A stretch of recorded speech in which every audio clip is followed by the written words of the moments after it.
মস্কোর আকাশে এখন নাকি এক অজানা আতঙ্কের ঘন ছায়া। ক্রেমলিনের প্রতিটি অলিতে গলিতে নাকি কেবল ফিসফাস আর সতর্ক প্রহরার শব্দ।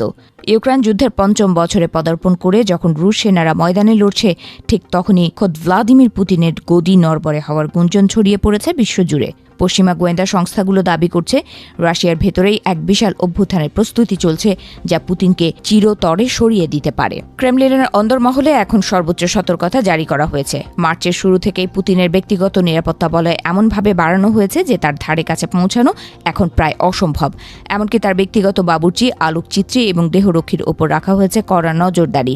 তাদের জনসমক্ষে চলাফেরা করা তো দূরের কথা, স্মার্টফোন ব্যবহারের উপরও জারি করা হয়েছে কঠোর নিষেধাজ্ঞা, যাতে কোনোভাবেই তথ্য ফাঁস না হয়। সবচেয়ে চাঞ্চল্যকর বিষয় হল আগামীকালকের 9 মে বিজয় দিবসের কুচকাওয়াজ নিয়ে পুতিনের অতি সতর্কতা। সাধারণত এই দিনে মস্কোর রেড স্কোয়ারে আড়ম্বরপূর্ণ অনুষ্ঠানের আয়োজন করা হলেও এবার সেখানে লোকসমাগম ব্যাপকভাবে কাটছাঁট করা হয়েছে।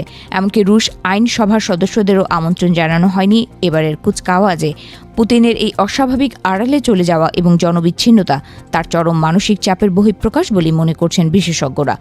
গোয়েন্দা প্রতিবেদনে উঠে এসেছে যে পুতিন এখন আর মস্কোর সাধারণ বাসভবনে রাত কাটান না।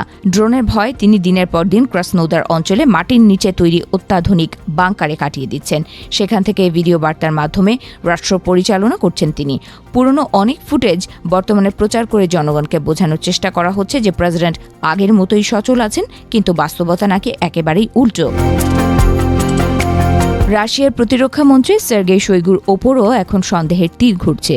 একসময় বিশ্বস্ত এই সহযোগীকে ঘিরেই এখন অভ্যুত্থানের নীল নকশা তৈরি হচ্ছে বলে অনেকে মনে করছেন। বিশেষ করে গত মার্চ মাসে তার ডেপুটি রুসলান সেলিকভকে গ্রেফতারের ঘটনাটি রুশ অভিজাত শ্রেণীর ভেতরে এক চরম অস্থিরতা তৈরি করেছে। পুতিন এখন নিজের ছায়াকেও বিশ্বাস করতে পারছেন না, যা তার দীর্ঘ শাসনের এক অন্ধকার চিত্রকে ফুটিয়ে তুলছে। তবে মুদ্রার উল্টো পিঠও রয়েছে। রাশিয়ার সরকারি এবং কিছু স্বাধীন জনমত জরিপ বলছে পুতিনের জনপ্রিয়তা এখনও ঈর্ষণীয় পর্যায়ে। যুদ্ধ পরিস্থিতি এবং আন্তর্জাতিক নিষেধাজ্ঞার মাঝেও রাশিয়ার সাধারণ মানুষের এক বড় অংশ মনে করছে পুতিন ছাড়া এই অঞ্চলে তাদের দেশের হাল ধরার মতো দ্বিতীয় কোনো নেতা নেই।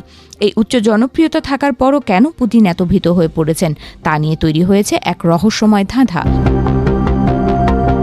পশ্চিমা সংবাদ মাধ্যমগুলো এই পরিস্থিতিকে পুতিনের শেষের শুরু হিসেবে দেখলেও রুশ বিশ্লেষকরা একে প্রোপাগান্ডা বলে উড়িয়ে দিচ্ছেন।